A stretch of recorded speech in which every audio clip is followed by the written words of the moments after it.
Hello guys, welcome back to this channel. In this today's tutorial, I'm going to show you how you can add multiple accounts to TikTok. Okay, let's get into it guys. First of all, of course, we have to open our TikTok application. And after we have our TikTok application opened, we can go to our profile by tapping on this profile option. And then here, as you can see, I have logged into my TikTok. And if we want to add more accounts, we can click on our account's name right here. This is my first account and I'm going to add one more account to this TikTok. We can click on add account and then you can sign up for TikTok, or you can also continue with Google, and I'm just going to continue with my Google. Wait guys.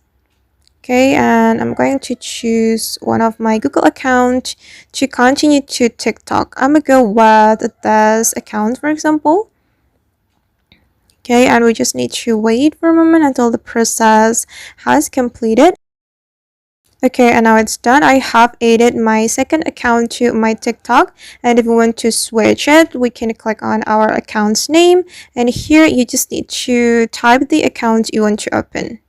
You can easily switch your account by tapping on your account name on your profile like this. Alright guys, and that's how we can add multiple accounts on TikTok. I hope this video will be useful for you. Thank you so much for watching and see you in the next video.